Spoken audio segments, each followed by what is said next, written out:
palestrantes selectos e na plateia selecta. Então vamos ir para o diálogo. O Carlos Aleiro é professor de arquitetura e eu esqueci. Não, dentro da arquitetura era da área de infraestrutura. Eu estou aposentado assim. Está aposentado assim pela maneira está aposentado. Está trabalhando num projeto importante para o Estado, assim, para o governo do Estado que ele não quer falar. Mas ele vai falar dos desafios de energia elétrica que tem no Estado de São Paulo e do Brasil. Ricardo. Muito bom. Bom, eu primeiro queria agradecer ao Norma o convite para estar aqui com todos, cumprimentar o professor Goldenberg, meu amigo Eduardo Bernini, e todos que estão aqui. Desafio mesmo que eu vou me propor a falar é um desafio para todos nós que estamos aqui, coordenados pelo Norma, que é reler aquele Jodel Paper número 32, que fala do apagão na política energética, e procurarmos fazer uma releitura considerando aquilo que se evoluiu desde então até agora, porque este paper ele falava de uma perspectiva de desafios para o governo que então se iniciaria em 2003, e faz uma avaliação extremamente apurada dos erros e acertos do período anterior. Improvisado. Perdão? Improvisado. Mas de toda forma, na improvisação houve erros e acertos. Então, e é uma avaliação muito importante. Então, eu queria começar só comentando, quer dizer, como parte desse desafio. Eu vou chegar no quarto atual, mas é que eu acho muito importante a gente conhecer o processo que nos traz aos desafios de hoje, aos problemas de hoje. Eu tenho uma passagem aqui que é dito assim: as principais questões que o próximo governo, então falando do governo que se iniciaria em 2003, terá de enfrentar, incluem o prosseguimento do programa de privatização, a conversão do novo mercado de venda de energia por atacado dentro de uma realidade comercial, acabar com a integração vertical da nova indústria do gás natural, ora sob o controle da Petrobras, com a abertura do mercado à concorrência. Compensação para as flutuações de preço de câmbio, definição dos papéis da geração de eletricidade hidráulica, térmica e nuclear e das fontes alternativas de energia.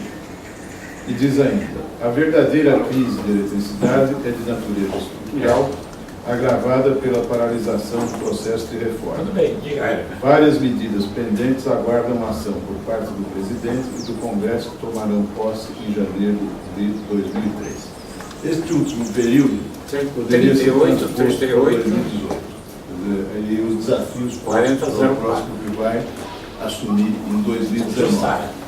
Não que nada tenha sido feito nesse período, houve muita coisa feita. E há alguns aspectos aqui que, de uma forma ou outra, evoluíram e outros que involuíram em relação ao estado da arte naquele então.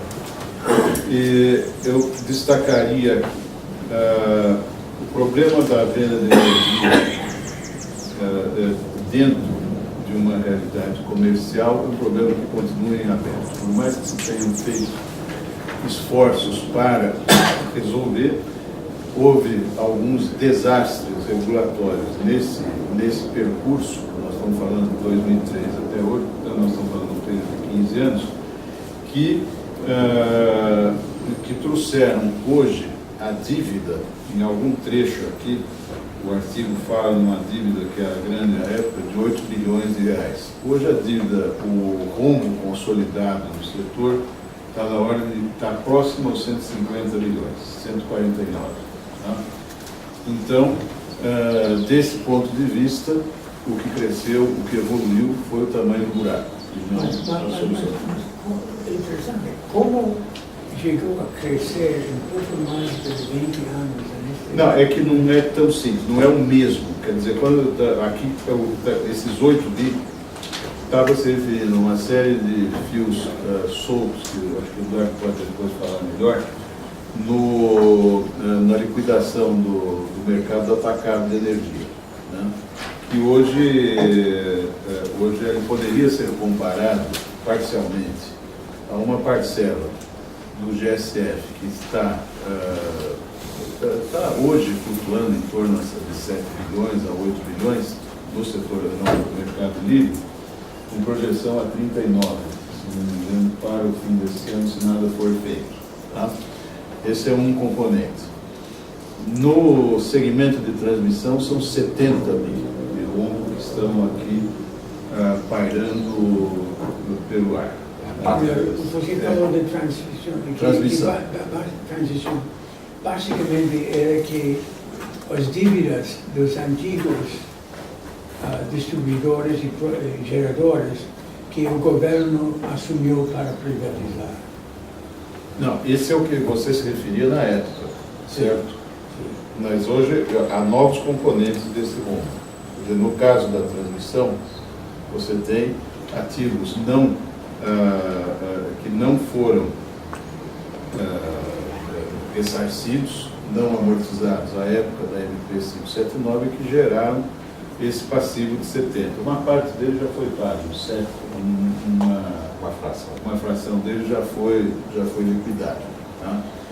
E os 40 remanescentes que a gente referiu diz respeito a todas as descompensações na conta de desenvolvimento energético por conta, em parte, do uso da CDE para parcialmente manter as tarifas congeladas a preço baixo em 2013 e 2014, e parte são os próprios passivos das distribuidoras subsidiárias da Eletrobras. Esse conjunto, grosso modo, eu estou fazendo uma descrição extremamente grosseira, mas só para chamar a atenção de que aquilo que era apontado como um problema quando da publicação deste Brotel Paper continua um problema maior. Hoje a ideia é essa, é fazer um pouco esse comparativo. A questão da indústria de gás natural, você apontava aqui, o controle da Petrobras como um problema, continua sendo um problema. Quer dizer, há uma evolução que aconteceu realmente nos segmentos de distribuição de gás, especialmente nos estados que têm redes mais desenvolvidas. No entanto, o domínio sobre o preço da molécula de gás e mais a pouca transparência nos contratos de gás firmados com as distribuidoras, nos quais a Petrobras não discrimina o que é molécula e o que é transporte, continua válido até hoje. Quer dizer, é um problema que continua em aberto e que continua impactando de forma extremamente severa os consumidores de gás, especialmente os grandes consumidores industriais. E aqui há uma menção importante também que se faz sobre, aqui uma passagem, eu vou ler, mesmo que os preços de eletricidade de consumo sejam mantidos artificialmente baixos, os altos custos reais, incluindo o serviço da dívida, serão eventualmente pagos por meio dos impostos. Impostos seriam um cenário otimista, da forma como está sendo aqui. O imposto é uma coisa aberta, que o sujeito vê o que está pagando e ele é objeto de uma legislação. O problema maior que se criou ao longo desses anos, que cresceu muito, foram as formas disfarçadas de tributação. Quer dizer, quando o poder concedente estabelece bônus de outorga baseados praticamente em todo o fluxo de caixa descontado, principalmente dessas concessões que tem que ser que venceram, ele está impondo ao setor um tipo de um imposto disfarçado. Não passou por debate nenhum no Congresso, não passou por nenhuma legislação específica de imposto, porque ele recolhe esse bônus de outorga e vai direto para o Tesouro. E diferença em relação ao processo que está aqui relatado no governo anterior, no precedente, é que a Lei 9.074 estabelecia o tipo de outorga, que era o BP, o uso pelo bem público, mas em grande parte esse recurso era destinado à formação da CDE, que é um recurso que ficava dentro do setor. Enquanto que hoje, a maneira como tem sido praticado o sistema de outorga, nada garante que ele recircule dentro do setor. Pelo contrário, ele vai lá e é inteiramente apropriado pelo Tesouro. Houve até uma consulta pública, 33, recente, que propunha uma divisão desses bônus de outorga, mediante a qual uma parte desse bônus fosse recircular dentro do Isso setor. começou com Delfim Neto ou é uma coisa já antiga? Não, o que nós estamos, eu estou me cingindo aqui ao período que vai da Lei 9.074, que é já do governo Fernando Henrique, 1997 em diante, que foi o modelo de privatização do setor. No tempo do Delfim Neto, eram outras as questões, quer dizer, até você aborda muito bem aqui no artigo, que foram financiamentos assumidos pela União, especialmente junto à Banca Internacional e junto aos órgãos do governo internacional, e que fomentaram as construções das grandes hidrelétricas que estão mencionadas aqui. Quer dizer, o grande salto na oferta de energia hidrelétrica se deu, não começou não com o Delfim, quer dizer, isso começou bem antes, começou ainda nos anos 50, mas ao longo do regime autoritário, após a criação da Eletrobras, aí sim houve uma aceleração muito grande. Eu queria me manter no paralelo para poder chegar às questões de hoje e ao desafio que eu propus para nós todos aqui, que é reconstruir esta crítica em cima daquilo que é a nossa realidade de hoje. Inclusive reconstruir a agenda, porque ao final aqui, a parte essas induções que há no corpo do texto, tem um capítulo específico de sugestão de soluções.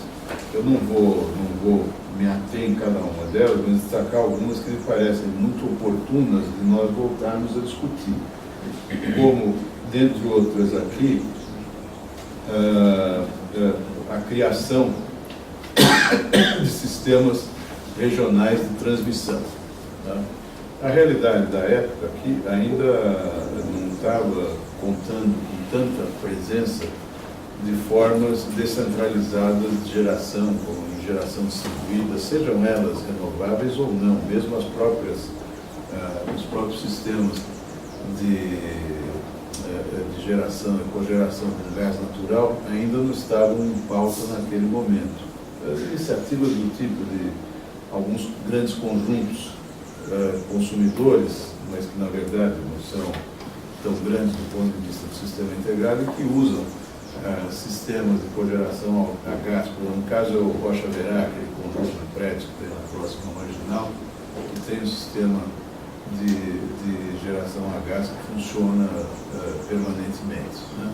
Então, alguns hospitais já estão adotando, quer dizer, não quero me ater ao caso material, mas sim ao fato de que existe hoje uma gama enorme de tecnologias descentralizadas que seriam muito bem contempladas nesta perspectiva proposta aqui de uma estruturação de sistemas regionais de transmissão. Quer dizer, hoje nós temos um sistema inteiramente centralizado e que tem, a nosso ver, também um outro problema que vem na contramão dessas tecnologias, que é o fato dele não ter nenhuma sinalização locacional. Quer dizer, a tarifa paga pelo sistema de transmissão é indiferente de qualquer parte que se esteja no sistema integrado. E ela não reflete realmente qual seria o componente de transmissão incluídos naquela tarifa final de energia. Um pouco aquilo que eu falei da falta de transparência da Petrobras nos contratos que incluem simultaneamente a molécula e o transporte. De certa maneira também isso existe no sistema de transmissão. Então, quando nós estamos, por exemplo, aqui como um projeto estratégico do governo do Estado, é a construção de uma usina termoelétrica a gás natural em Pedreira, próximo à existente usina Gaspariana, no site da EMAI. É uma usina que está projetada, já existe o consórcio formado, para 1.600 megawatts, aqui dentro do centro de carga. E ela complementaria esse backup fundamental que nós temos, o papel insubstituível da Henry Borden como uma fonte de oferta estrutural dentro do grande centro de carga como é a região metropolitana. E uma dificuldade que existe na modelagem dessa alternativa é que, quando se compara o preço da energia gerada a gás nessa termoelétrica, ele aparentemente perde o preço da energia do sistema integrado. Mas se montar uma simulação, quanto custa um megawatt-hora vindo de uma das grandes hidrelétricas da região norte, que funciona não todo o tempo, quer dizer que ela tem um fator de carga baixo e ela tem um custo real de transmissão extremamente elevado, se computar a distância de 2.000, 2.500 quilômetros de transporte dessa energia. Como não existe esse cálculo, então, do ponto de vista aparente e da maneira como são feitos os leilões de energia, essa oferta a gás aqui no centro de carga, essa oferta térmica aqui no centro de carga, nunca vai competir com a outra, porque a outra sempre virá mais barata, pelo menos em determinados momentos excepcionais. Então, uma preocupação que já foi inclusive discutido com a equipe que estava anteriormente no Ministério das Minas e Energia, agora recente, né, o pessoal do Paulo Pedrosa, dessa turma que estava lá, era de que maneira dar esse sinal locacional para o sistema de transmissão. Que uma geração mais próxima ao centro de carga pudesse chegar ao usuário final a um preço menor do que aquela simplesmente jogada no sistema integrado. Então, é uma questão regulatória, uma questão de modelo. Então, dentro dessas propostas elaboradas em 2000, no ano 2000, ela continua atual. Isso aqui. Quer dizer, esta preocupação com essa regionalização. Aqui também diz claramente que a criação dessas companhias, ao invés da pulverização do sistema via leilões. Quer dizer, o efeito perverso do sistema de leilões é exatamente esse, que ele não dá essa sinalização clara da localização. Isso são os pontos que estão aqui, que eu acho que eu só destaquei alguns para a gente começar a discussão. Hoje, no caso de São Paulo, os casos que a gente discute em São Paulo não são muito diferentes do Brasil, porque hoje uma Secretaria de Energia no Estado de São Paulo, ela sempre está relacionada com a política nacional, quer dizer, não existe autonomia dos estados em decisões relativas à energia. Então, todos os planos, projetos que são feitos são todos eles consensuados com a União. Né? E, então, há uma questão posta aqui, o dilema do preço justo, né? que é muito presente até hoje. Quer dizer, desses 149 bilhões que nós discutimos, quase tudo isso vai para a tarifa, quer dizer, a vala comum quando ele vai para a tarifa. Então não existe nesse sentido um preço justo. Nós não estamos aqui falando necessariamente de modicidade tarifária, mas de transparência no processo, quer dizer, que aquilo que se paga se saiba exatamente o que está pagando. E quando existir subsídios que sejam explícitos, preferencialmente em benefício de quem precisa, e não subsídios ocultos que vão contaminando todo o sistema. A equipe que estava no Ministério das Minas e Energia levantava um ponto muito importante de desafio, sobre o qual eu não tenho opinião formada total, mas tendo a equipe de São Paulo tende a concordar com o que eles colocaram, que é o seguinte, que hoje a matriz energética, especialmente elétrica, ela é predominantemente renovável. Quer dizer, grosso modo, chega a 80% de renovabilidade da matriz, computando a hidrelétrica, a cogeração, o bagaço, todas as alternativas que entram, as eólicas que são importantes no Nordeste, ainda com um problema sério de transmissão. Então existe hoje, do ponto de vista da matriz, existe uma predominância muito grande das fontes renováveis. O Brasil é o primeiro no mundo, de longe, né, nessa perspectiva. E não haveria hoje mais motivo para se subsidiar as renováveis, especialmente porque os subsídios são concedidos à custa do sistema de transmissão e não diretamente da fonte de geração. Quer dizer, o subsídio que é concedido é isenção das tarifas de transmissão e distribuição. Então,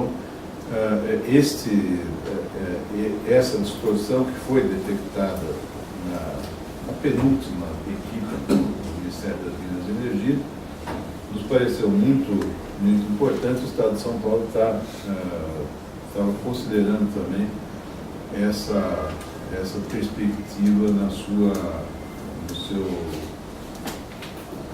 planejamento, né? E só queria levantar uns pontos finais, porque eu queria abrir mais para a discussão, eu queria muito mais ouvir os meus colegas aqui que têm muito mais propriedade do que eu para falar desses assuntos, que é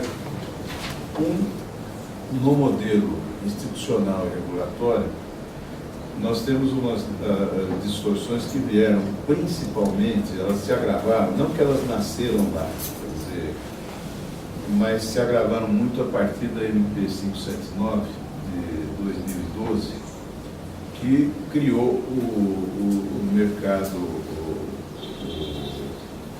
livre totalmente separado do ambiente regulado e instituiu as cotas para as geradoras já tivessem amortizadas com as concessões a vencer, não necessariamente amortizadas, porque aí é a tendência, né? Eu estava lembrando uma questão que até estava conversando na secretaria há pouco tempo a respeito disso, que o estoque de oferta de energia das hidrelétricas já amortizadas é muito grande no país e sempre constituiu um objeto de preocupação, não porque seja ruim, mas preocupação no seguinte sentido: elas têm um enorme poder, essa massa de oferta tem um enorme poder de viabilizar os investimentos na margem, que necessariamente serão mais caros. Quer dizer, qualquer nova exploração, qualquer nova oferta, necessariamente terá um custo marginal maior do que esse estoque. Eu estava lembrando, isso aí já tinha sido uma preocupação externada no governo Fernando Henrique pelo ministro Luiz Carlos Bresser Pereira, na época. Quer dizer, em relação àqueles grandes estoques que Furnas, CEMIG, Chesf, própria SESC, e que eles tinham um poder muito grande de regulação do mercado. Quer dizer, com eles a tarifa média passava a sempre ser suportada. E a questão é a seguinte: da mesma forma que eles têm um grande potencial para organizar o crescimento desse mercado e o crescimento da oferta, eles têm um enorme potencial também para desorganizar. Para desorganizar e tornar o assunto mais complicado do que era antes.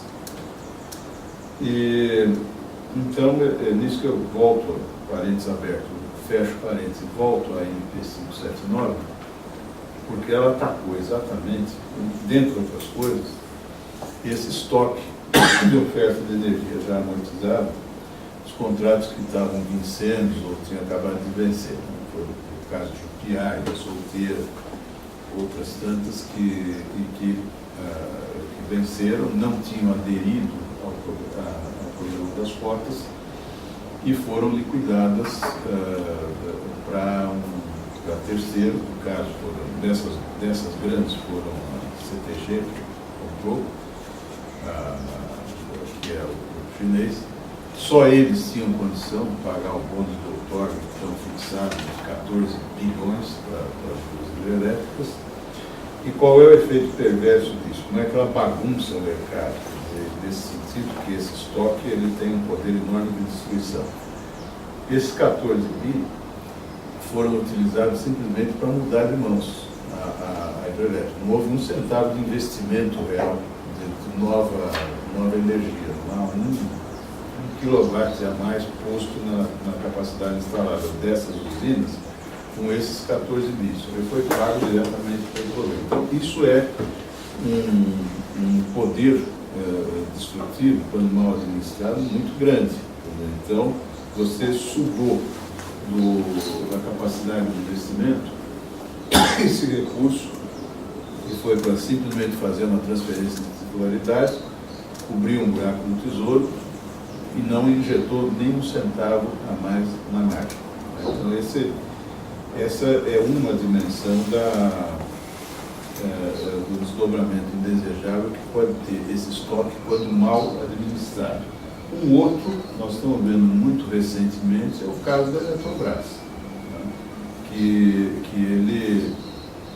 a Eletrobras, diferentemente da CESP, ela aderiu ao sistema de cotas. Portanto, ela não foi obrigada a fazer ela não teve essa alienação forçada, como foi o caso das grandes usinas da CESP em 2015. E nesse termo, quer dizer, eu acho que aqui eu peço realmente ajuda ao economista para depois dizer o tamanho do rombo causado por essa cotização hoje nos passivos da Eletrobras. Então, aí fica para ele, possa a colocação dessa pergunta.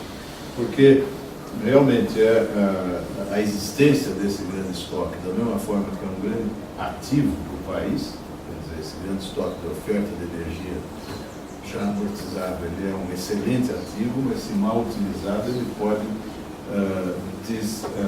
desordenar toda a oferta. Não vou falar de matriz, da parte de limpeza da matriz, porque em grande parte esse é um aspecto que melhorou bastante, quer dizer, ele tem seguido um caminho virtuoso de valorização. Né? E finalmente, só para terminar, a NP 579 e todos esses processos geraram um efeito perverso terrível, que é o uso da litigação e juízo como estratégia empresarial. Então, vários grupos passaram a ter o litígio judicial não como algo que se usa em última instância, mas algo que vem em primeiro lugar como uma forma de atuar no mercado. Tá? E isso acabou criando um clima de total insegurança jurídica e instabilidade regulatória. As duas são muito próximas. Né? Então, é esse o desafio que nós temos hoje, e para recolocar a discussão do Hotel Paper número 32. Qual que seria o número agora? Você vai fazer 32. Hã? Você vai fazer 32. Não, 32 você já fez. Você vai fazer qual agora? Qual é o número agora? 32. 42. Então, para ficar o número 2 no fim, faz o 42 agora. Você, essa situação de ir muito longe, eu estou ficando muito velho, então você tem que Você tem que fazer este protótipo. Combinamos isso. Combinamos todos, sob a sua coordenação, a gente vai tocando. Ok, mas tenho uma pergunta para você. Um dos motivos que me atraiu, você falou que o consumo de energia para outras instâncias, para que não vai sobrar energia das grandes hidroelétricas. Não, elas estão aí, a energia está aí. A energia está aí, mas que é o problema do consumo de... Não, o problema é o seguinte, é que uma grande parte dessa energia que já está aí, que já estava amortizada, ela foi revalorizada. Ela teve uma transferência de titularidade, jogou-se um recurso nada desprezível em cima daquilo, sugando a capacidade de investimento na margem, de crescimento da oferta. Esse é o ponto. E ainda sugando também a capacidade de reposição dos passivos da CDE, que são gigantescos. Então, ele é um modelo que é absolutamente insustentável. O que está em curso hoje não tem a menor condição de se sustentar. Esse é sério. Quando saiu no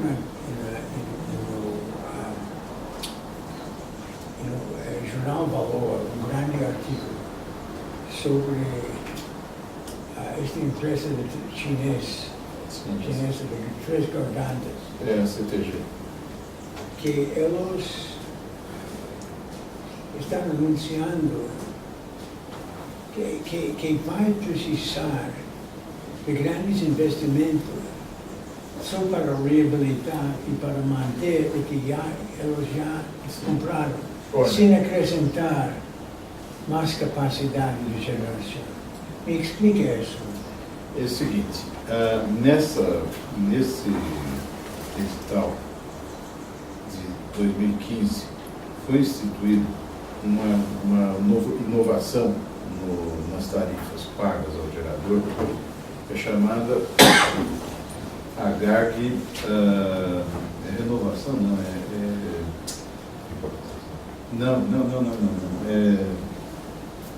acho que é manutenção, melhoria, GAG melhoria. Então, sobre aqueles preços de cotas que eram os originais da MP 579, essa MP que balizou essas concessões, você se lembra do número dela? Não foi a meio todo? Agora de cabeça. Mas Eu acho que foi o meu amigo, eu acho que foi. memória auxiliar. O fato é que é o seguinte, até o Tribunal de Contas da União fez uma crítica séria aqui, porque essa GAG melhoria, nada desprezível, ela entrou praticamente dobrando o valor da cota, da GAG normal, que era baseada na cota só de operação e manutenção. Então entrou esse fator de melhoria. Então o que hoje a CTG está fazendo, em Jupiá e Ilha Solteira, é simplesmente utilizando esse recurso extra que eles receberam. Eles receberam um recurso que não estava programado no modelo da MP 579. E, obviamente, eles têm que justificar contabilmente isso. Então, se é necessário ou não é necessário esse investimento efetivamente para melhorar a oferta, nós não sabemos, nós não estamos acompanhando em detalhe isso aí. Quer dizer, só que, em princípio, em linhas gerais, o que foi posto no edital de 2015 foi um fator a mais, um plus na GAG baseada na cota para a melhoria. E é esse dinheiro que eles estão gastando. Eles não estão botando dinheiro chinês no bolso aí, de jeito nenhum. Isso aí é um recurso que vem da própria remuneração prevista no contrato. Um dos grandes temas no Brasil, tanto na parte econômica como social, é o parasitismo fiscal. como se joga isso? Possivelmente o professor Goldberg pode também falar disso melhor, mas Certamente. como está jogando isso no sector elétrico? Parasitismo. Espero, Giva, você está gravando isso, né? Que vamos ter um texto. Né? Qual é o conceito do parasitismo fiscal? Que basicamente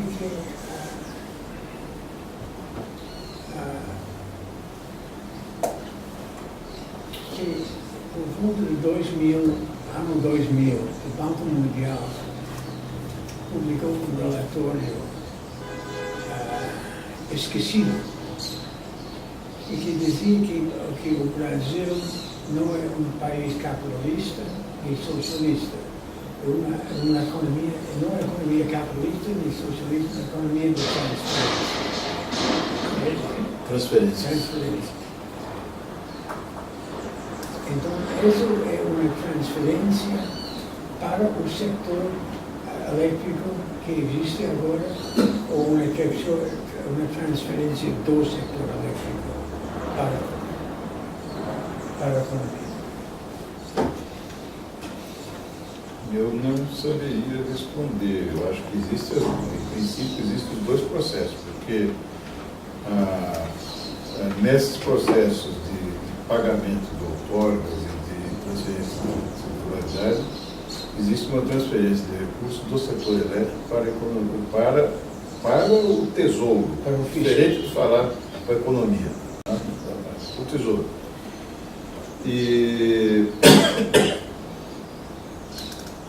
vice-versa, quer dizer, há uma série de incentivos e isenções pouco transparentes nesse conjunto todo de passivos, que provavelmente são recursos que estão fluindo para o grande sistema elétrico sem a devida legitimidade, sem a devida transparência. Eu não saberia dizer, não sei, se você tem... Norma, essa questão do parasitismo fiscal, no caso dos serviços públicos, envolve essencialmente a maneira pela qual são estruturadas a cobertura de custos de ajuste e remuneração dos capitais investidos e a maneira pela qual isto é alocado em diferentes segmentos da consumidores ou usuários dos serviços. Onde há a possibilidade de rendas diferenciais, que é o caso das hidrelétricas, obviamente essa equação se torna um pouco mais complexa. Você usa um bem público e esse bem público gera uma concessão onerosa e esse ônus, teoricamente, deveria ser revertido de alguma forma no interesse do sistema operante daquela modalidade de concessão pública. O problema é que quando nós olhamos historicamente, e isso não é um problema recente, mas é algo que remonta possivelmente à origem do próprio Código de Água de 1934, nós temos mecanismos que vão fazendo a alocação e a captura desses excedentes de acordo com critérios que variam no tempo, e principalmente por critérios que são ditados pela correlação de forças entre as partes interessadas. A grande acusação da Light operadora era que era um monstro, né, o polvo canadense que fazia uma extração com seus 8 tentáculos e gerava uma captura devido à maneira pela qual as tarifas eram fixadas no padrão ouro. Se nós pegarmos já no regime militar, nós vamos ter um sistema que é inverso. Por quê? Porque nós tivemos toda uma estratégia, eu vou evitar falar a palavra política pública pelas razões que eu vou justificar mais à frente, mas houve uma estratégia de haver uma alocação de recursos por parte do Estado, mediante aqueles mecanismos que levaram uma boa parte dos 8 bilhões mencionados, que no final das contas levou a um encontro de contas em 1993 de 30 bilhões de dólares da época, entre os setores que eram eletrointensivos e que numa estratégia nacional buscou fazer uma atração e a viabilização de uma cadeia produtiva elétrico-intensiva no Brasil, usando energia elétrica, hidroelétrica de baixo custo. Olha, aí houve uma transferência, não em direção ao proprietário, seria a União, uma parte, mas também estados, São Paulo, através da CESP, a CEMIG, Minas, etc. E essa transferência levou a um profundo desequilíbrio, descapitalização do setor elétrico brasileiro, porque houve realmente uma transferência brutal de recursos através de um mecanismo tarifário favorecedor de alumínio, ferro-ligas, etc. Eu fazia devida introdução, a apresentação de Eduardo Boni, foi presidente da CESP, Não. da Eletropaulo, desculpe. Eu sou eletricitário aposentado. E foi presidente do nosso instituto. Eu pedi para o professor Goldenberg, também para os jovens que não conhecem o currículo do professor Goldenberg. Ele foi ministro da Educação, ele foi presidente da CESP, ele foi diretor do Instituto de Física da USP, foi reitor da USP e agora é presidente da FAPESP.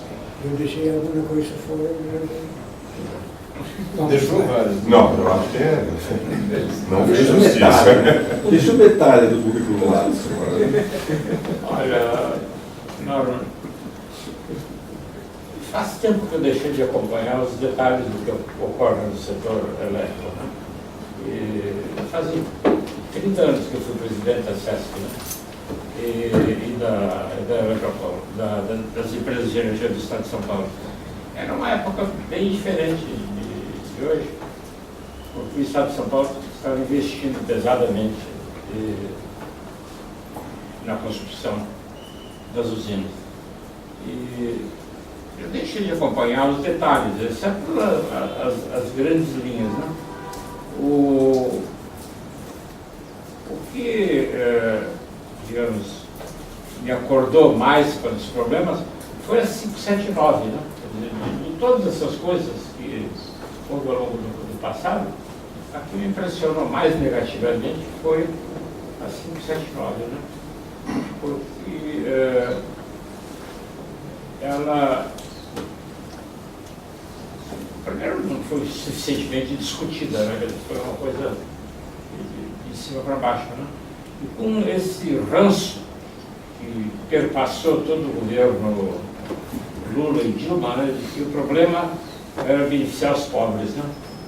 Todo mundo quer beneficiar os pobres e a classe média, né? O problema é que produzir eletricidade é uma coisa cara, exige grandes investimentos, e você utilizar a modicidade tarifária como único critério, me parece uma coisa que distorce completamente o sistema.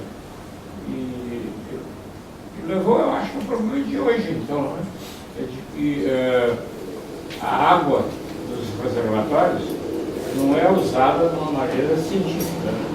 Simplesmente ela é usada, quer dizer, como a regra é a modicidade tarifária, isto é, tarifa baixa para o consumidor, a água não é economizada corretamente. Agora que entram as térmicas, entram as outras coisas que são mais caras, né? E isso não foi corrigido ainda, né? E ainda, por azar, depois falo que Deus é brasileiro, né?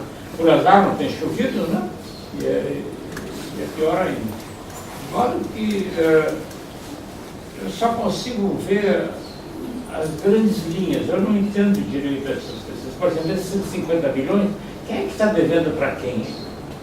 É o Tesouro? Não, isso aí É bem mais complicado. Cara, você tem, se deixar as coisas do jeito que estão, vai cair tudo no bolso do consumidor, dos vários consumidores. E que isso tem uma descapitalização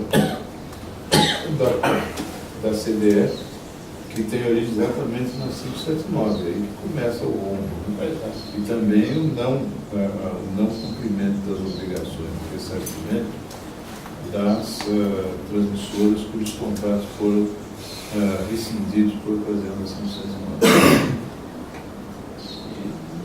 De modo que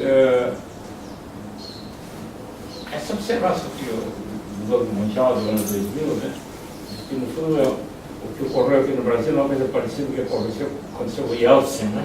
E você, o giveaway, né? Você privatiza tão brutalmente que você não está transferindo recursos. Eu não me lembro de ter lido, eu ouvi falar desse artigo, mas eu não li. Se você achar ele, você me manda, porque eu defendi a privatização da Eletropaulo, por exemplo, né? Por uma razão muito interessante, é uma questão da minha própria experiência. Fui presidente da Eletropaulo durante quase 4 anos, presidia a diretoria. Eu jamais participei de uma reunião que se discutiu qualquer coisa que tivesse a ver com política energética. É como presidir o Grupo Pão de Açúcar. Você compra produtos por atacado e vende a varejo. Quer dizer, não tinha nenhuma razão para aquilo ficar nas mãos do Estado. Nenhuma razão. Era um retailer, não é na CESP não. Nós estávamos construindo as usinas, ela estava pesadamente endividada. Então, eu acho que ficar tudo nas mãos do Estado, como era no passado, tem problemas parecidos com os problemas que teve na União Soviética. Quer dizer, veja o que está acontecendo com essas concessionárias do Nordeste, né? Essas empresas. E não ter sido privatizadas na época da Eletropaulo, né? E porque, de fato, aí é uma burocracia que toma conta da empresa e vive bem, etc. e tal, com mordomias e influência política, campanhas eleitorais e coisas desse tipo. Mas eu acho que a solução, eu acho que só vai passar gerando mais, viu? Quer dizer, tem que gerar mais, quer dizer, essa coisa de você ficar com esse problema das hidrelétricas fica problemático. Os ambientalistas enchendo. É difícil eu usar uma expressão de nível um pouquinho mais baixo, como você sabe, né? Quer dizer, eu sou educado, né? Mas eu fui secretário do meio ambiente, quer dizer, não é uma afirmação. Sim, desculpa. É um amador, né? Eles estão prejudicando o povo brasileiro e prejudicando principalmente os pobres, né? E agora, com essas renováveis que estão entrando em grande quantidade, vento, etc., é uma sorte, né? Lá no Rio Grande do Norte tem vento muito bom. Aqui em São Paulo não tem eólica, né? É isso mesmo. Você vê, desse ponto de vista, o mercado está funcionando. Agora,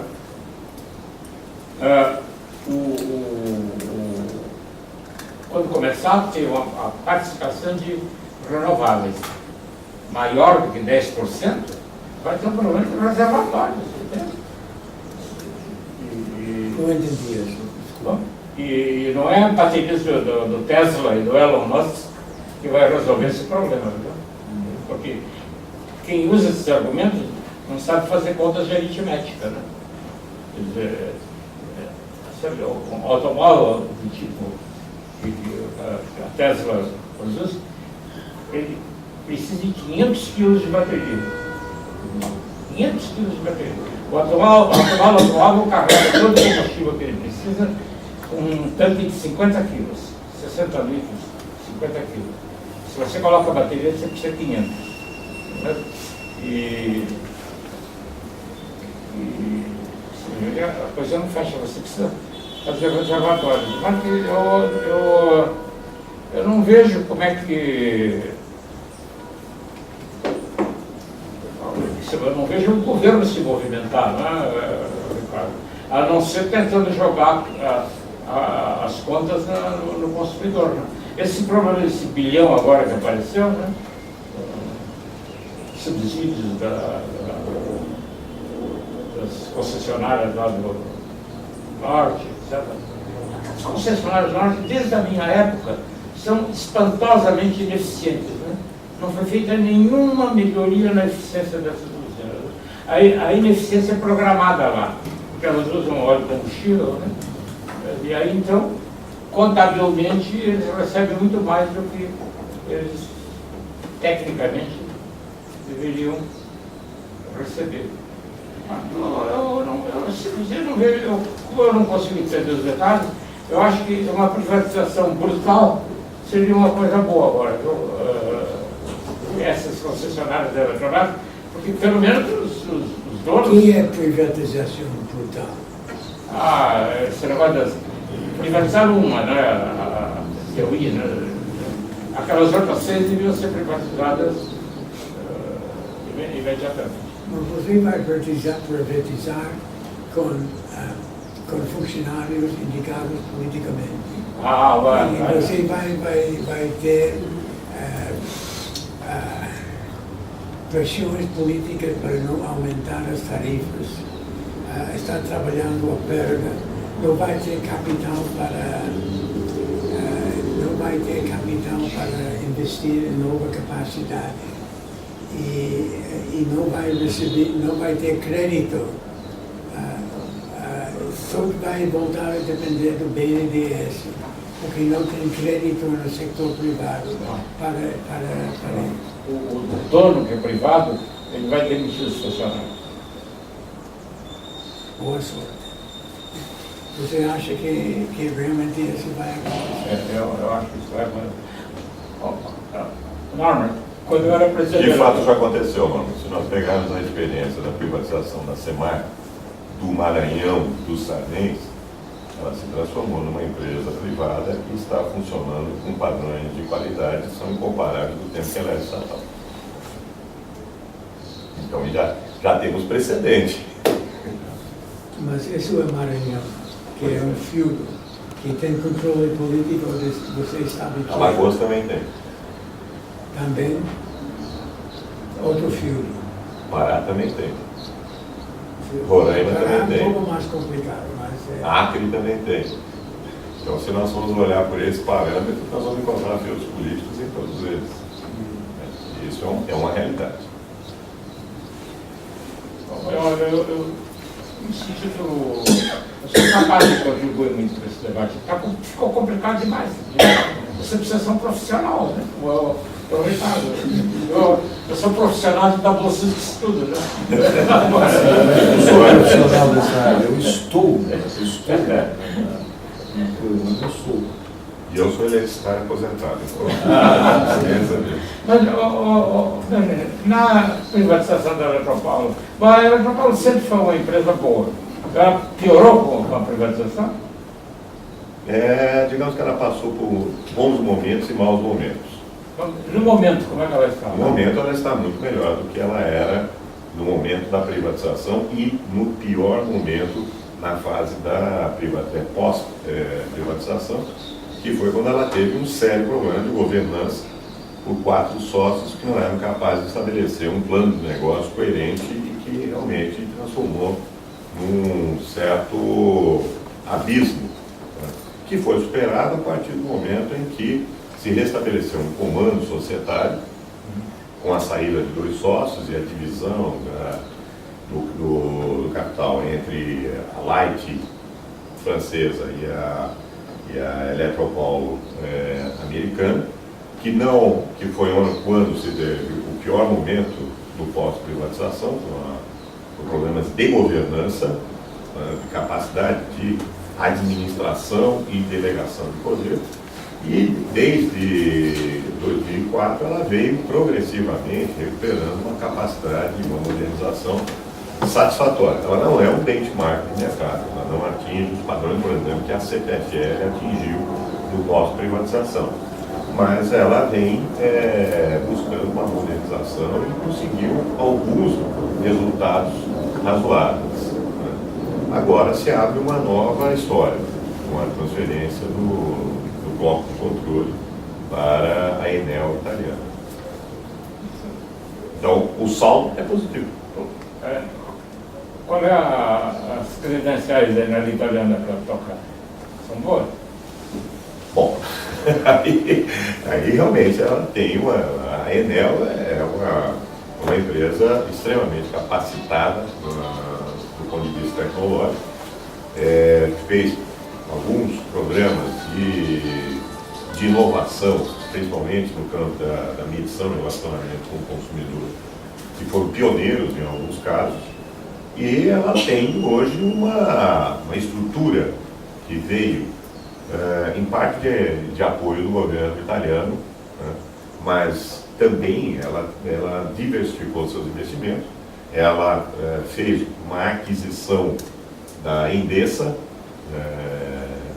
em Espanha, vem atuando competitivamente no mercado europeu, que é competitivo, e tem hoje uma base de operações na América Latina extremamente representativa.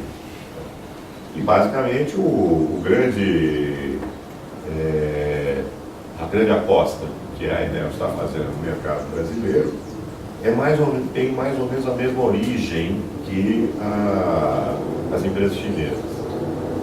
Primeiro, ela parece ter uma convicção de que ela dispõe de uma tecnologia proprietária capaz de lhe dar vantagens competitivas nessa disputa pelo mercado final, tanto na geração distribuída quanto na oferta de serviços de agregação de valor ao consumidor, de automação a todas as formas disruptivas que hoje nós temos nessa relação direta com o consumidor final, que deixa de ser um consumidor, um ponto de entrega de energia, para ser um conjunto de necessidades a serem atendidas.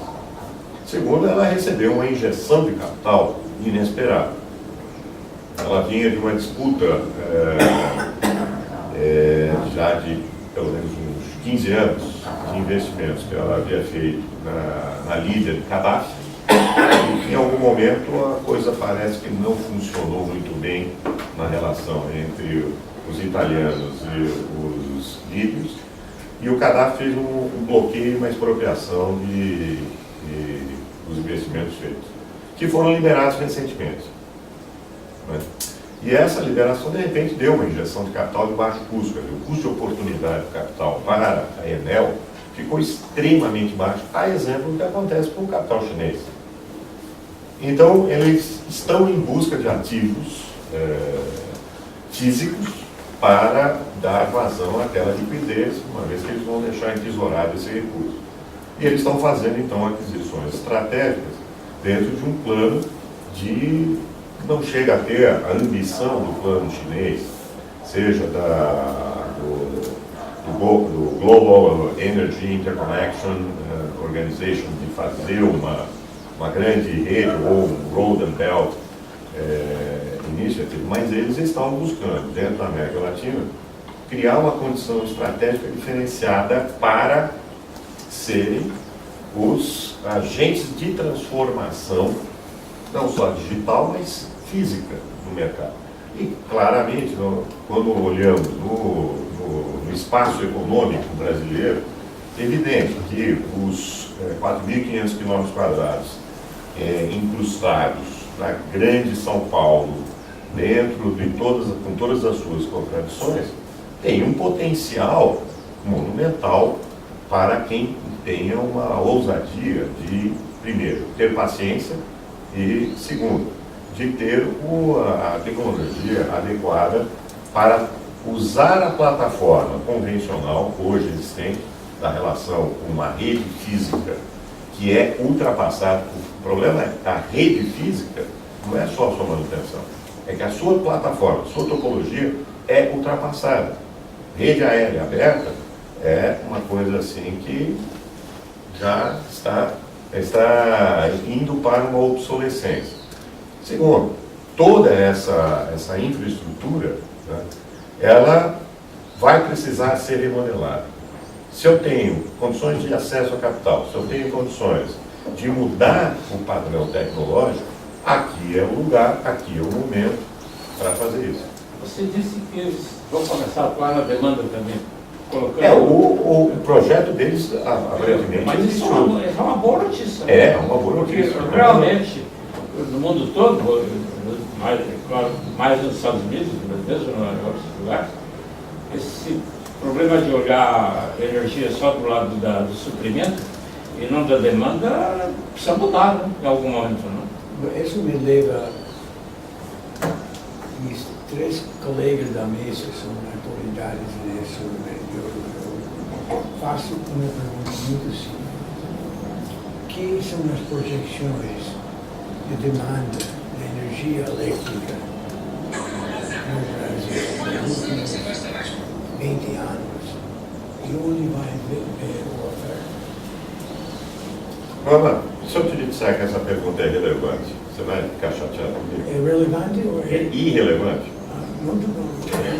Não fica chateado. Estou tranquilo. Não Next fica, question. não fica chateado comigo. Eu vou justificar por que é dessa rotina. Logicamente, que é importante que nós tenhamos essas variáveis sob controle. Mas acontece o seguinte, nós temos um problema que precede a isso, e que precede, de certa forma, até ao seu desafio, quando você propôs como o mantra dos seminários aqui do Instituto, que nós temos que chega de lamúrias, diagnósticos e denúncias, o que vamos fazer? Eu acho que esse mote me leva a cometer até uma certa leviandade, pequena, mas é uma leviandade. Porque não há muito o que dizer sobre políticas públicas nesse Brasil, simplesmente porque não há políticas públicas, então não há o que dizer. Então nós temos um problema que precede a essa discussão, que vem exatamente, se nós fizermos uma leitura, eu trouxe aqui, isso aqui foi um pouco de maldade, né? Eu sou o mais digital dos analógicos, então o que eu faço? Eu separo as matérias de interesse e uma vez por semana eu ponho na minha mesa de bilhar e faço uma comparação daquilo que aconteceu. Por quê? Porque nós somos pautados pela leitura diária de pílulas que não fazem sentido quando olhadas individualmente. Nós precisamos ter uma visão de conjunto. E eu faço um exercício digital, por quê? Porque eu uso as minhas mãos para separar os jornais analógicos, para ter uma visão de conjunto. E essa visão de conjunto hoje me dá, e eu fiquei muito satisfeito, e o Ricardo aqui, abrindo aqui a nossa sessão, falando exatamente de que, como nós somos parecidos com 2003. E é esta a minha leitura que eu faço. Porque nós temos uma espécie de déjà vu. É o dia da marmota. Nós estamos todo dia renascendo e acordando, voltando para o mesmo dilema. Se nós pegarmos as 2 últimas semanas, eu fiz assim, uma seleção muito rigorosa, é espantoso como Eletrobras e congressistas e a paralisação que os congressistas estão fazendo sobre o processo de solução de um problema que é exatamente esse que o senhor mencionou, das 6 distribuidoras inviáveis, né, e em consequência da própria vocação da Eletrobras como uma grande empresa nacional de energia.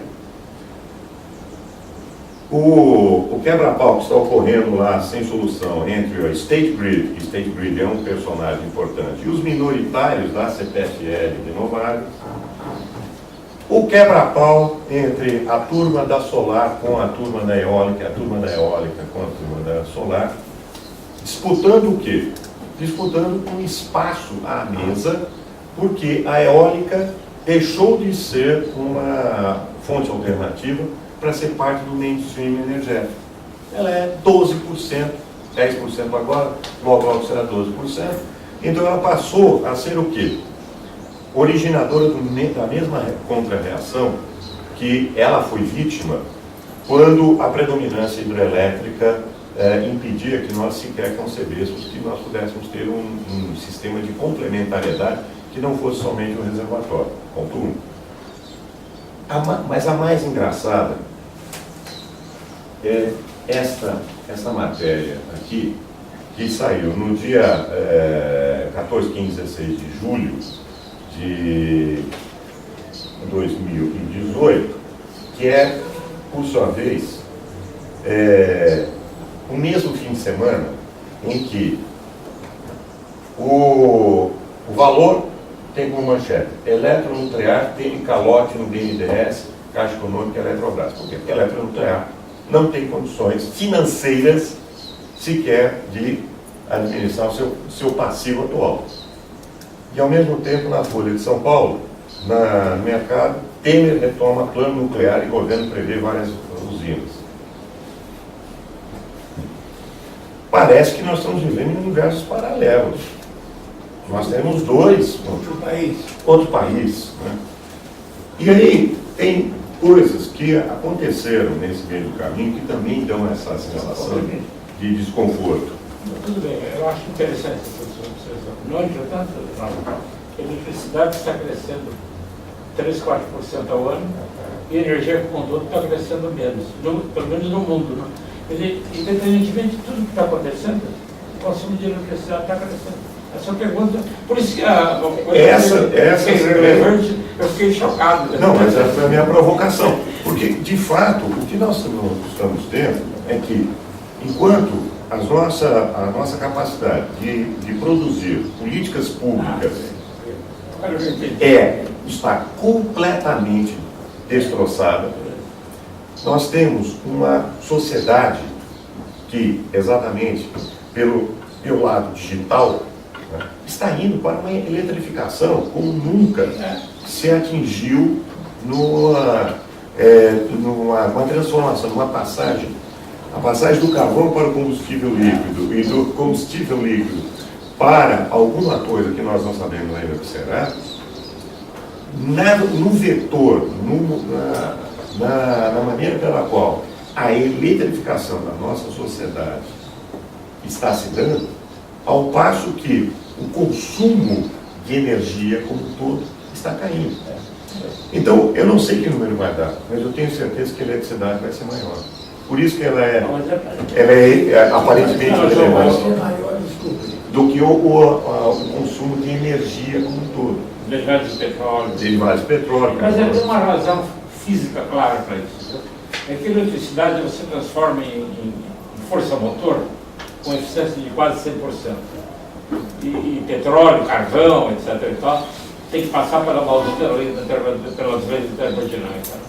É razoável isso. Né? Eu permito só uma parte, eu acho que tem mais uma razão para isso estar acontecendo, que é o fato de que nós temos uma escalada muito grande de informatização de todas as atividades, inclusive com uma necessidade de energia elétrica de qualidade que nós temos. E esse é o outro ponto importante. Quer dizer, quando a gente pega a qualidade da energia distribuída, dependendo do lugar onde a pessoa mora na cidade, ela é muito diferente. Quer dizer, a concentração de péssimos indicadores de descontinuidade, de duração da descontinuidade está lá nas periferias. E Você falou 5 horas.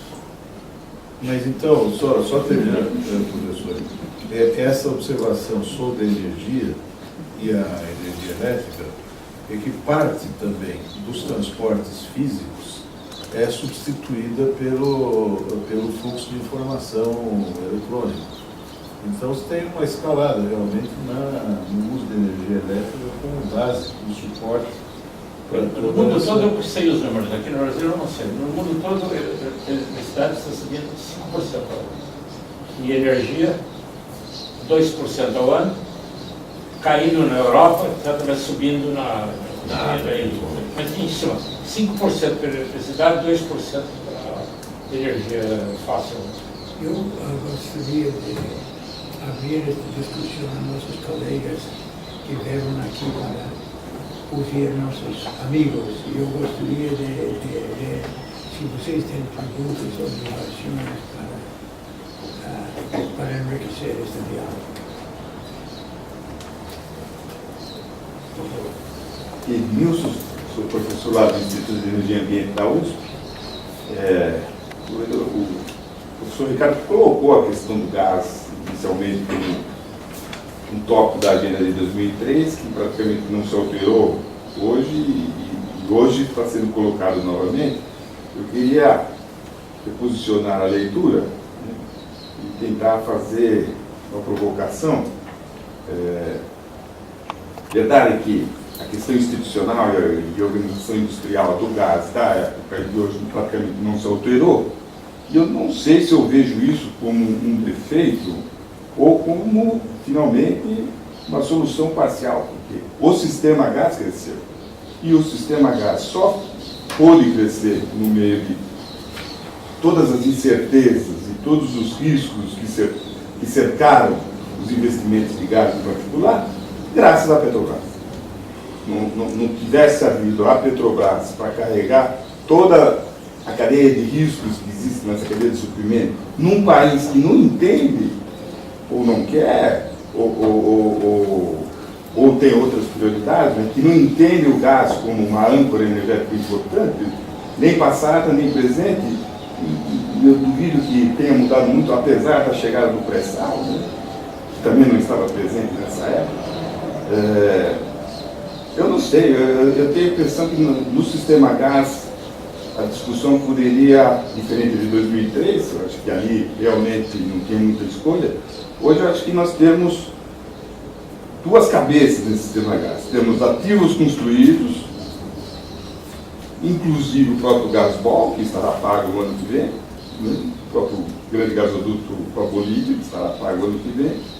Temos os ativos que estão aí, e eu acho que não há problema algum de privatizá-los, de encontrar bancos que venham operá-los, instituições, grandes fundos americanos, canadenses, enfim, são os mesmos chineses, são esses mesmos que muitas vezes a gente já citou por aqui, que é a operação de ativos existentes que estão aí graças à Petrobras.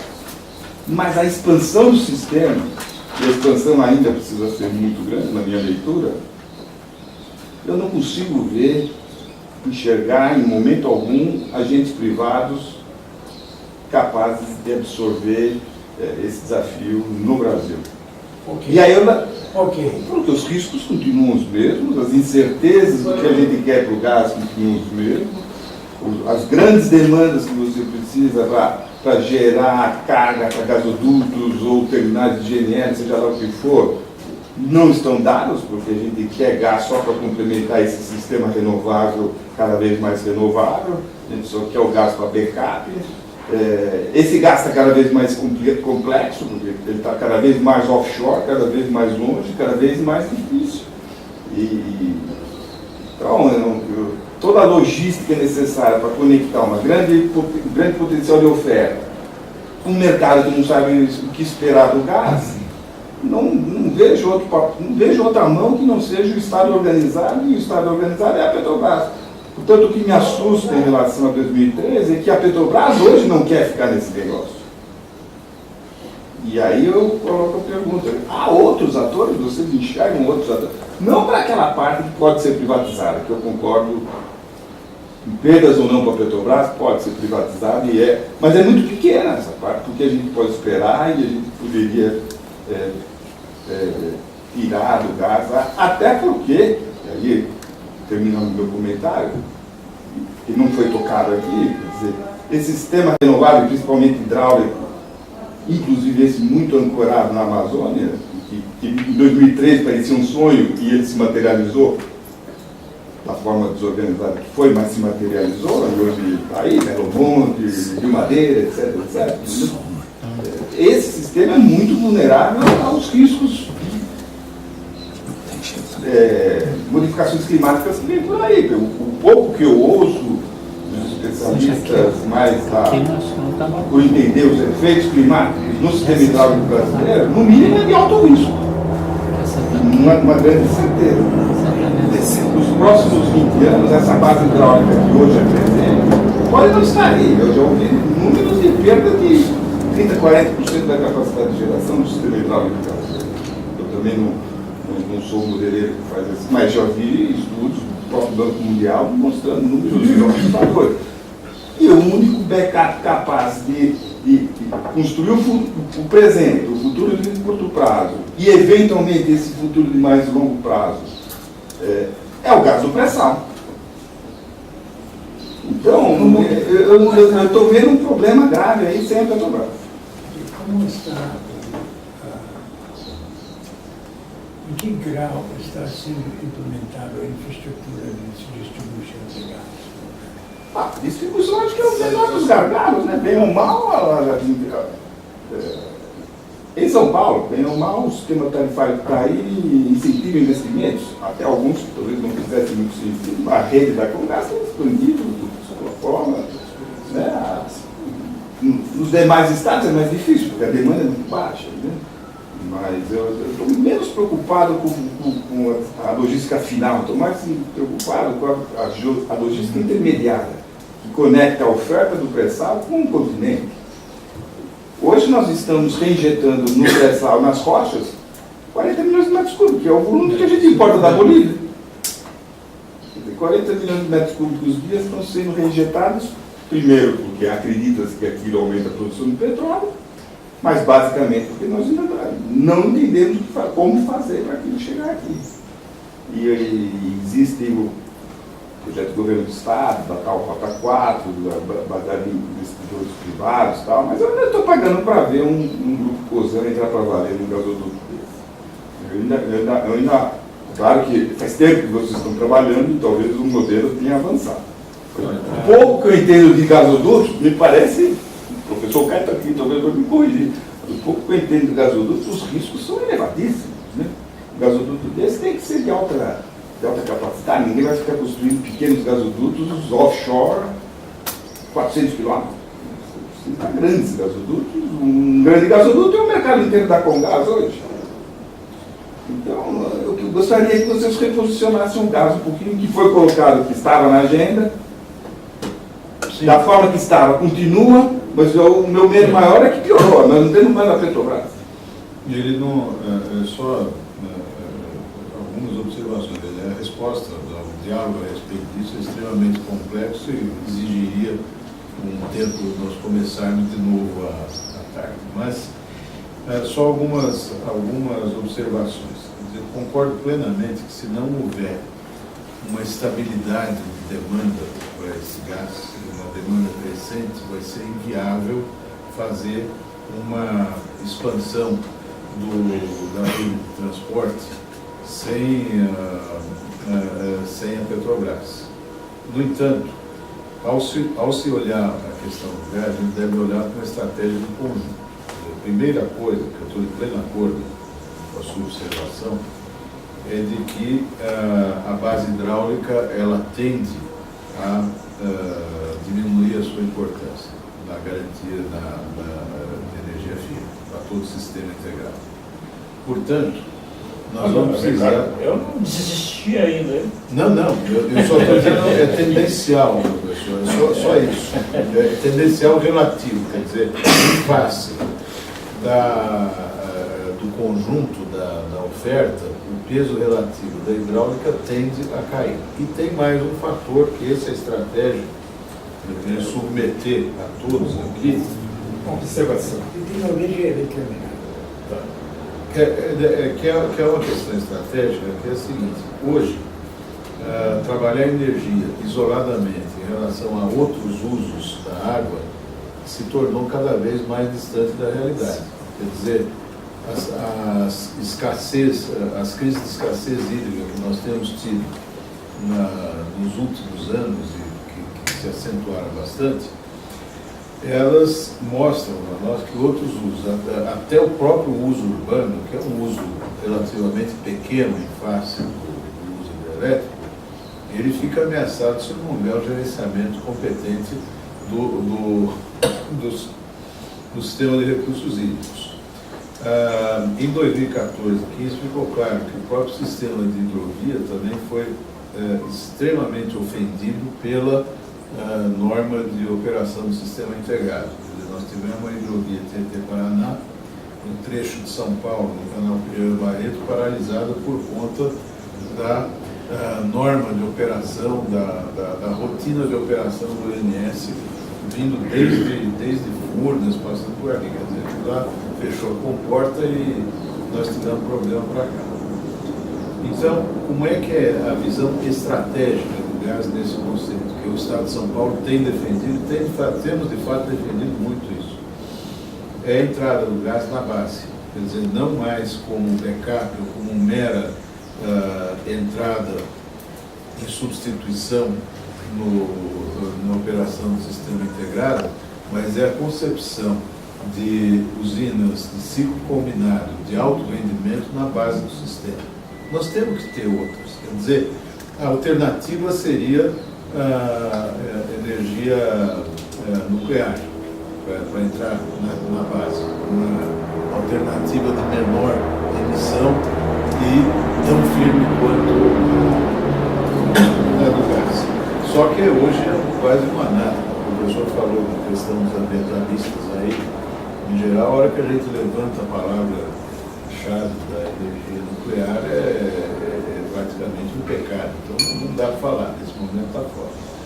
Então, a entrada do gás na base de oferta de energia elétrica, no nexo entre rede de gás e rede de energia elétrica, aí ela abre sim perspectivas viáveis para investimento privado. A Rota 4, que você mencionou, a questão da reinjeção. A Petrobras não consegue mais trabalhar, há campos que estão sendo licitados, que estão sendo abertos, que não tem mais possibilidade de reinjeção, tem que usar esse gás de alguma maneira, certo? Então, a gente pode, regulatoriamente, escapar um pouco da rigidez da norma, pensar nos dutos de escoamento de produção, que podem ser sim privados, eles não precisam estar na rede de transporte, porque eles têm um tratamento regulatório à parte, e sempre nessa interconexão com um sistema de termoelétrico que garanta uma demanda estável mínima do sistema. Então, quando se fala na Rota 4, tão importante quanto a Rota 4 está... O que é a Rota 4?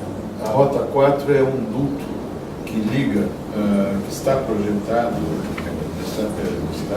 com a Rosana, de conexão entre Cubatão, onde haveria, onde está também prevista uma unidade de beneficiamento de gás natural vindo dos campos de pré-sal, e ele transporta esse volume maior de gás para o Planalto. A Rota 4 é essa que sobe a serra.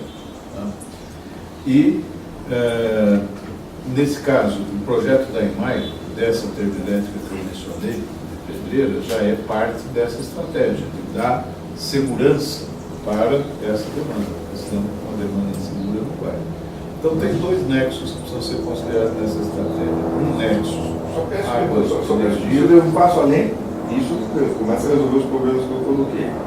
Antes de eu ouvir alguns comentários do professor Godelberg, isso como mudança estratégica do sistema de operação do sistema elétrico na história da economia do sistema elétrico, mas isso ofere, ou no mínimo cria dificuldades bastante importantes nas nossas NDCs que acabamos de prometer lá em Paris. Então, não podemos deixar de dar esse passo na reflexão. Mais ou menos, porque nós estamos falando de unidades de alto rendimento. Quer dizer, para ter uma ideia, essa expansão de capacidade no site da EMAI, ela ocorreu com dois motores, com duas unidades a óleo que tinha lá, já tinha licença e já tinha o cálculo de emissão feito. Essas duas, eu não me lembro qual era a potência, talvez, você se lembra qual era a potência das antigas turbinas a óleo lá de EMAI? 470 megawatts a hora. Só das a óleo. Com esses 470, nós conseguimos fazer uma transferência sem aumentar em nada as emissões para uma meta que eu falei em 1.600, mas que pode atingir 2.000 megawatts, né, em turbinas de ciclo combinado de nova geração. Aquilo já está licenciado, não há mais nenhum miligrama de carbono sendo emitido, não há mais emissões, as emissões travaram naquela que já está licenciada a óleo. Então, o rendimento que nós estamos falando é muito maior. Eu não ignoro, quer dizer, é evidente que existe os ODS, mas como transição é uma possibilidade. E essa estratégia que o Estado de São Paulo tem se posicionado em relação à União numa estratégia conjunta para o desenvolvimento do sistema. Eu gostaria de fazer uma pergunta. Sim. Fugindo da estrutura que foi falado até agora. Sou Arnaldo Basílio, eu estou presidente da Associação Brasileira de Refrigeração e Ar-Condicionado. O Dr. Goldenberg citou algo a respeito do consumidor de energia. Já estão em projetos, atualmente, edifícios categorizados como Net Zero Building, baseado justamente na reutilização dos seus recursos e na geração de energia elétrica baseada no fotovoltaico. Isso não seria uma solução generalizada e que facilitaria, e seria como exemplo para a criação de outras microgeradoras de energia elétrica, independente da atuação do Estado? Isso não facilitaria, isso não... Esse é o ponto. Primeiro, desoneraria o Estado dos seus planejamentos complexos, incentivaria a iniciativa privada em todos os sentidos, atrairia capitais nacional e internacionais no desenvolvimento desses projetos e, por consequência, a geração de empregos. Gostaria de saber a interpretação do senhor.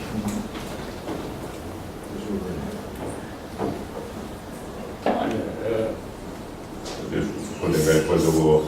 Obrigado. Sim, né, mas no Brasil tem 60 milhões de residências. Uma boa parte delas são em apartamentos, etc., nos quais a aplicação de células de telhados fotovoltaicos é mais difícil. Mas o número de casas que são autogeradoras da sua eletricidade atingiu 20, 30 mil. Né? Quer dizer, é ótimo, viu? Mas é tão pequeno que, por mais que cresça, vai demorar muito tempo para se tornar significativo em volume de eletricidade. Esse é que é o problema. Eu vi outro dia que o BNDES agora criou uma linha de... Ótimo, né?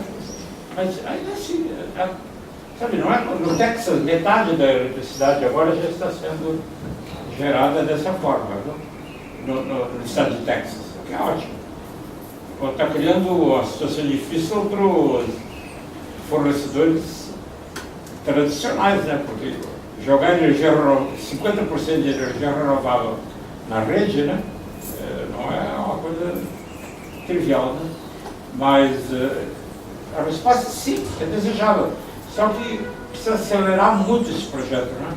São milhões, enquanto não atingir o número de milhões, vocês vão ser marginais. Eu tenho uma visão um pouco mais otimista que a sua, que é por causa de um fator que eu acho que precisa ser levado em consideração nesse momento em que dinossauros analógicos como eu estão sendo substituídos por vibrantes lutadores digitais. Porque, veja, a contradição que nós estamos vivendo é que possivelmente há 5 anos atrás, se Edson viesse nos visitar no centro de operação, ele ia reconhecer rigorosamente a mesma concepção que ele imaginou no início do século XX e final do século XIX. E ele ficaria contente que a vitória dele sobre o Tesla se reafirmou. Bacana. Só que hoje, quando nós vemos o grau de complexidade que a operação do sistema eólico trouxe para um sistema que era só capaz de regular vazão e manter a capacidade de tensão no sistema equilibrado, começou a ter um problema de geração intermitente. Quando eu trabalhava aplicação de energia e começamos o programa de cogeração do setor sucrocoleiro, os operadores do setor elétrico não queriam nem falar, nem ouvir falar de usina com cogeração sendo conectada na rede. Esses caras vão bagunçar a minha vida. Então há um conservadorismo implícito que precisa ser vencido, e o papel das políticas públicas seria exatamente de harmonizar esses conflitos. Na margem, o professor Goldberg está absolutamente correto. Quer dizer, se hoje nós formos olhar o balanço de massa entre essas novas tecnologias entrantes e, principalmente, a maneira pela qual essas tecnologias trazem uma inovação em termos de organização. E organização não impacta somente o CNOS, os COBs da distribuição, mas impacta principalmente a maneira com que a autonomia, a capacidade de oferecer autonomia a blocos descentralizados vai se harmonizar dentro desse conjunto que vem de uma herança autoritária de centralização, que foi bem sucedida. Só que ela não corresponde hoje, na margem, ao processo de ruptura que nós estamos vivendo. Senão nós estaríamos utilizando telefone preto de baquelite com risquinho. Então há uma ruptura. Há uma ruptura e o setor elétrico é talvez o setor que mais tem resistido a inovações. O Instituto Haas, da Universidade de Berkeley, vem fazendo uma série de estudos sobre a penetração dessas novas tecnologias e o impacto que ela traz. Neste momento, a grande discussão na Califórnia qual é? Quanto eu tenho que pagar para os produtores de óleo deixarem o óleo lá dentro das suas reservas? Por quê? Porque nós temos uma capacidade gigante em energia renovável intermitente que não é compatível com uma geração termoelétrica de base. Só que, no caso brasileiro, o Ricardo está absolutamente correto. Se nós não trouxermos para alguns elos do sistema uma geração térmica que compense, inclusive, o ponto que você levantou, que é o que eu vou fazer com a intermitência ou com a capacidade que não é mais plurianual de regularização dos nossos reservatórios. Então, aí entra esse novo componente. Esse novo componente é uma guerrilha foquista, a la Debrecht, só que vai dar certo. Porque não tem jeito de segurar a capacidade de inovação que essas tecnologias têm de dar uma autonomia de decisão para os clientes finais. Então, é um mundo em transformação. E o que nos realmente é o ponto que hoje eu estou mais concentrado com o foco de estudo, é entender quais são os fatores limitantes que impedem que nós tenhamos uma adequada governança das políticas públicas. Porque o problema maior é o processo errático. Você mencionou o pré-sal. O pré-sal matou com o pró-álcool. Matou com toda a nossa capacidade de produção de uma energia renovável e sufocou no lado mais maldoso, mais perverso, que foi o financeiro. Mas no momento em que o preço da gasolina, parâmetro do preço do etanol, matou a capacidade das usinas, no momento em que as usinas estavam investidas e iniciando um processo de recuperação de aqueles investimentos. Que maldade maior do que essa? 12 mil megawatts. O professor Goldberg vive citando a Itaipu que nós temos no setor sucrocoleiro. Esse é um exemplo da falta e da desorganização da nossa capacidade de ter governança. E governança o que é? Simplesmente um sistema de pesos e contrapesos. Governança corporativa ou governança pública são pesos e contrapesos. Como é que você acha que o pré-sal matou o etanol? Explica de novo. É por causa do preço da gasolina?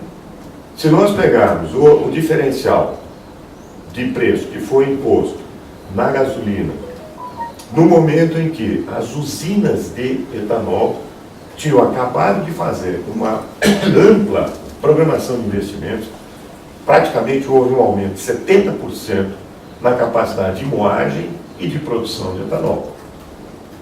Se endividaram e, de repente, a capacidade de repagamento dessa dívida foi simplesmente pelo espaço, porque uma parte da renda que seria naturalmente destinada ao repagamento de capital de terceiros foi expropriada pela política de combustíveis artificialmente mantida da gasolina.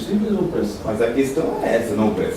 Mas, Isso é uma vamos lá. 579 do petróleo. não, foi a 579 do petróleo. Simplesmente por quê? Porque num determinado momento, uma autoridade decidiu que esse negócio de etanol deixa de lado, porque o pré-sal vai nos gerar uma renda diferencial para o estamento burocrático. Raimundo Faoro, capítulo final de Os Donos do Poder, a Viagem Redonda. Nós estamos falando de tudo aquilo que nós assistimos, de destruição de valor, a partir do momento em que o pré-sal se transformou numa prioridade.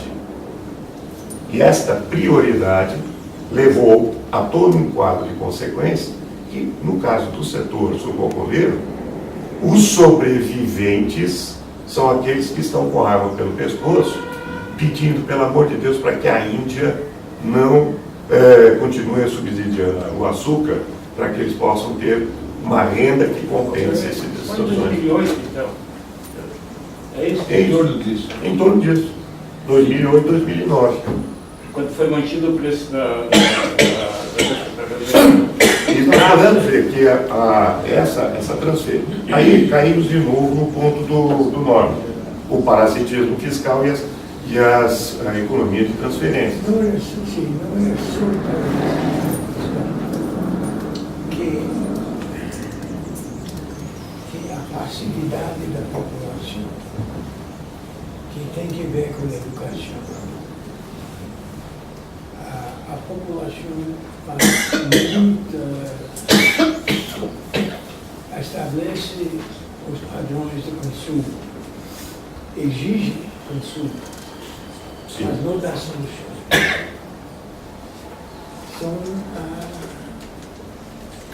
São consumidores mesmo, ponto, fecha aspas, que não tem nenhuma responsabilidade com a capitalização e com a produção. Eu acho que esse corta mais ou menos nosso debate. E tem um ponto, Norma, se você me permitir só concluir, que eu concordo com o Edmilson. A Petrobras foi destruída. Mas não foi pelas razões que estão aí sendo colocadas com relação à desmobilização de ativos.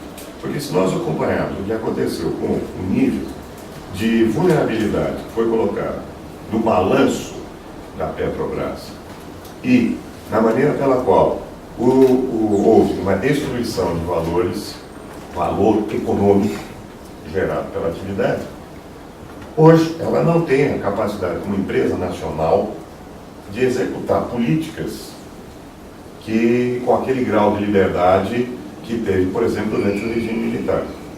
Então, essa realidade da falta de ter peso de contrapeso nas políticas políticas públicas, é que hoje colocam a sociedade brasileira num regime de extrema vulnerabilidade ao tipo de desafio internacional globalizado que ela tem pela frente. Então, a nossa vulnerabilidade não é da falta de recursos. Não, que o Edmilson fez uma ponderação com a qual eu concordei. Né? Só por causa da Petrobras surgiu aí essa complementação. Aí tem pedido a palavra. Deixa eu colocar mais um pouco de pimenta na discussão. Pimenta? A gente tem o costume de olhar para o hemisfério norte e perguntar o que está ocorrendo lá. para servir de paradigmas para o nosso desenvolvimento. É interessante que no hemisfério norte está ocorrendo wind and solar, solar e eólica. Agora, eu peguei 10 países maiores do mundo, os 10 maiores, Rússia, Canadá, China, etc., Brasil, México, e vi pela estatística da FAO que 58% das terras agriculturais do mundo estão no Brasil. São 200 milhões de hectares de cerrados, com uma diferença enorme, que tem água. Porque a água é um fator, todo mundo sabe, definidor no futuro. E a gente esquece disso aí. Agora, é importante ressaltar o seguinte, que no mundo, nos próximos 30 anos, 35, 2 bilhões de seres humanos, principalmente chineses e indianos, vão entrar no mercado de classe média, quer dizer, vão comer. Então, a comida, comida vai ser um fator muito preponderante nas considerações estratégicas mundiais. Tá? Food. E é interessante o seguinte, que o homem não come eletricidade, come biomassa. E nós estamos esquecendo toda essa discussão aqui, estamos esquecendo de um troço chamado biomassa. O Brasil tem 200 milhões de hectares com água agriculturáveis.